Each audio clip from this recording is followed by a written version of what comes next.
Hello, welcome to your first e-learning class for science. We are going to talk about the seasons today.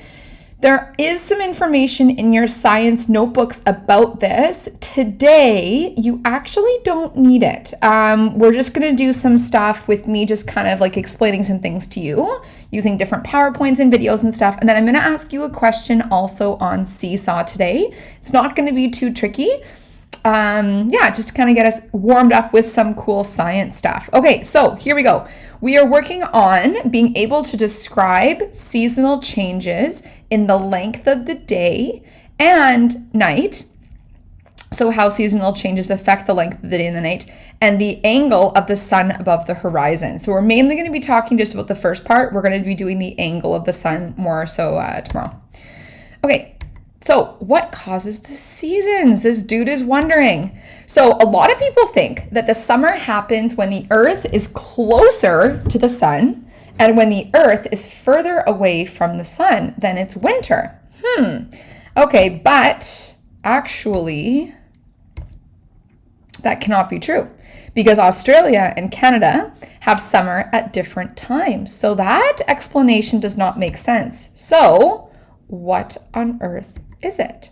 So just to show you that distance from the sun is not a factor in the seasons, look at this. So in January, here's our Earth. Look, 147.1 million kilometers from the sun. And then in July, it's further away from the sun when it is summer in the northern hemisphere. So it does not relate to distance from the sun. That's important to know. So as you can see, when it's winter in Abu Dhabi, which would be like over here, the Earth is actually closer to the sun. Okay. So if it isn't distance, then what is the reason? Okay, I'd be asking you right now, I'm curious what you're kind of thinking in your brains. What do you think it actually is? Why is it not distance that's a reason for the seasons changing? Okay, so we know that Earth is tilted by 23.5 degrees. Some of you guys already know that. This should be a bit of review. So the reason is the Earth is tilted. That is part of the reason why the seasons are created. Tilt, as we know, 23.5 degrees off the vertical axis. So main reason for the seasons is the tilt. Okay, we're going to watch a quick video which explains this. Tilt of the Earth also affects the angle that the sun shines onto different parts of the Earth. In the summer, the sun is shining more directly at the northern hemisphere. In the winter, the sun shines at more of an angle. The sun appears higher in the sky in summer and lower in the winter. The angle of the sun in the winter spreads the sun's rays over a larger area. They are less concentrated, and so it feels colder. So, the Earth's tilt really does mean it's better to go camping in the UK in summer. Or in the Northern Hemisphere. In winter, the Northern Hemisphere is tilted away from the sun. We have fewer hours of daylight, and the sun's rays are spread over a larger area, meaning it's colder. In summer, the Northern Hemisphere is tilted towards the sun. We have more hours of daylight and the sun shines more directly onto us, meaning it's warmer. Perfect. Great. That's super important to know. I know which one I prefer. Except for in Abu Dhabi, that explains why it gets so hot during the summer, because the rays are so intense on us. Okay, right on. So that was our first little explanation. Okay.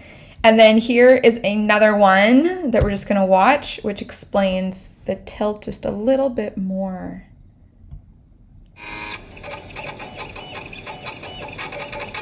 Imagine that you live in North America, and one day you call up your friend in Australia. You guys are talking and you make plans to go visit him next summer. So, anytime next summer works for you?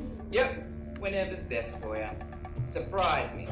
In a few months, July rolls around and you hop on a plane for your Australian vacation. Imagine your surprise when you show up at his house and he tells you, "What are you doing here, mate? It's the middle of winter." and then you say, Winter? It's the middle of summer back in America. And your friends like... Or Canada or Abu What to Dhabi. tell ya? July is winter for us. Okay, I don't get this. How can it be summer in America and winter in Australia at the same time? That's a great question. I think we can help you out with that. To answer this question, we have to zoom way back and start with a top-down look at the Earth's orbit around the sun. Oh, by the way, everything you see in this video isn't to the correct scale. Now, the Earth's orbit isn't a perfect circle. It's actually an ellipse. You usually see it drawn like this. Lots of people think, Hey, this must be why we have seasons. When the Earth is close to the sun, we have summer. And when the Earth is far away from the sun, we have winter. but that's actually not true. If that were true, it would be summer in America and Australia at the same time. And we know that's not the case. Exactly. The way we've drawn Earth's orbit here is really exaggerated. People just draw it that way to highlight the extremes. In actuality, there's a relatively small difference between the Earth's closest and furthest points from the sun. If we draw Earth's orbit with the correct shape, it looks like this. You can see it's actually pretty circular, but it's not perfect. So it's not the closeness of the Earth to the sun that causes the seasons. To see what's actually at work, we have to look at the orbit from the side. In our side view, the Earth is revolving around the sun in this orbital plane here. It takes 1 year to go through a full orbit, 365 days. Remember, at the same time, Earth is rotating on its axis once every day. The important thing, for the seasons at least, is that the Earth actually isn't straight up and down. It's tilted at an angle of 23.5 degrees.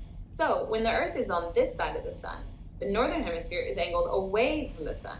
The southern hemisphere is angled toward the sun. When the Earth is revolving around the sun, it stays tilted in the same position. The axis doesn't wiggle around or anything. It just stays fixed in a certain direction. So when the Earth is over here, the northern hemisphere is angled towards the sun, and the southern hemisphere is angled away. When a hemisphere is angled towards the sun's rays hit it directly. That's what's happening in the northern hemisphere here. But when a hemisphere is angled away from the sun, like the southern hemisphere here, the sun's rays hit it indirectly. See, they're more spread out. Okay. So what Here, difference bam, does it's direct. direct or Here, indirect spread sunlight out. make? Oh, there's a huge difference. Let's take a look with a simple experiment. In this experiment, we're going to use a flashlight to simulate the sun. Say that the flashlight is a particular sunbeam. If it's shining directly, all its energy is concentrated in a certain area. But if the sunbeam is shining indirectly, the area is larger. This means that the same amount of energy is spread out over a larger area. So, in a particular point on the paper, it feels colder in the Like right indirect here. sunbeam than in the direct sunbeam. And the more indirect the sunbeam, the larger the area. It's important to note that the amount of energy in the sunbeam is always the same. It's not changing. However, if it's spread out over a larger area, we feel it less. Let's take a look at what this means for the Earth. Here we have a globe that's angled at about 23.5 degrees. It's June, so the northern hemisphere is angled towards the sun. If we shine the flashlight directly on the northern hemisphere, we see it illuminates a certain area. But when we move the flashlight to shine indirectly on the southern hemisphere, we see that it's illuminating a larger area, just like we talked about. So let's put it all together. When the northern hemisphere is tilted towards the sun, it's receiving direct sunlight. It feels warmer, which means it's summer there. And the southern hemisphere is receiving indirect sunlight, which means it feels cooler. That's winter. 6 months later, when the Earth is on the other side of the sun, we have the opposite. It's the southern hemisphere receiving direct sunlight, so it's summer there. And the northern hemisphere is receiving indirect sunlight, so they're having winter. And now you know the reason for the seasons. Okay. So Awesome. It's not how close That is a really, really, really good video to further explain that. This should make your little assignment for today quite simple. Yep, really excellent demonstration. Okay, so here it is again, just showing the concentration of the rays, how deep, how intense they are on, on the equator, which is why, of course, in Abu Dhabi in the summer, these rays are so hot, you guys totally feel it. But then if you travel to a different country a little bit further away from the equator during the summer, It's still summer, but it's just not quite as hot, like they explained. Okay, I hope that makes sense for you and is very clear. Yep. Okay, so it feels colder. Yeah, I just said that. Okay. All right. So what else does the 25.3 degree tilt do?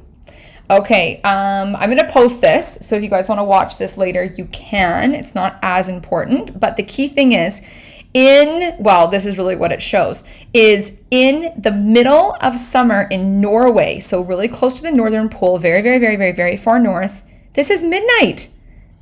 Can you believe it? The sun barely sets.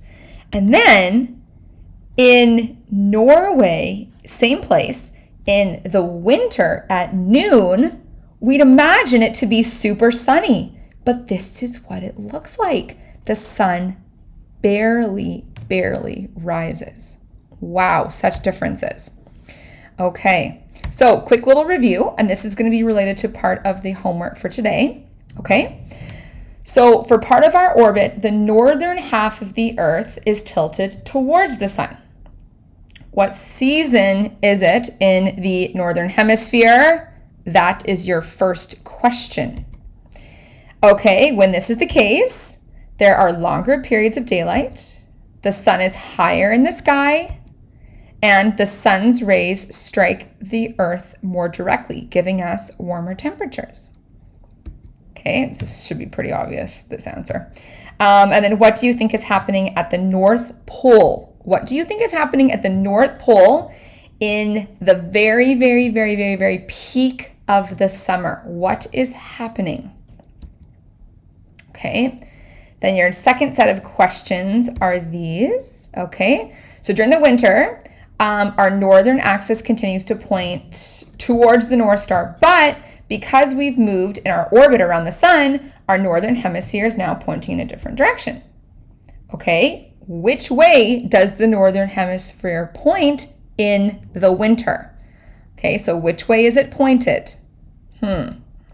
Okay, either towards the sun or away from the sun. That's what I want you to answer for. Like, this is gonna be kind of like question number 3. And then when this is the case, the northern hemisphere experiences much shorter days. The colder temperatures, because the sun traces a lower arc in the sky, because the sun rays are not as concentrated, right? And then what do you think is happening in the North Pole in the dead of the winter on the longest day, which is actually December 21st? Okay, so quick little review again. So in January, the winter in the northern half of the Earth, and then it's in the southern half, our sun, in the southern hemisphere, tilted towards our sun, has the summer. Okay, so this is January, right? Winter in the northern hemisphere, but in the southern hemisphere because it's pointed away, but the southern hemisphere at summer because it's pointed towards. Okay, and then in July, what is happening in the northern half? Okay, so what is happening in the northern half when it is July? And then what about the southern hemisphere? What is going on down there and why? Okay, I want you to explain your answer related to where the hemisphere is pointing. Okay, and why exactly is it the season? Why is it the season that it is in July in the northern hemisphere, and why is it the season that it is in July in the southern hemisphere?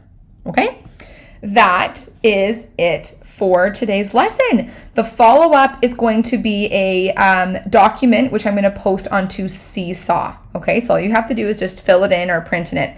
Hopefully it won't take you too long to do. Okay, see you soon. Have fun. So this is due tomorrow. By, let's say, the same deal. Let's say it's due at 1 o'clock, like the afternoon stuff, just like social studies. Okay, have fun. Talk to you soon. Bye.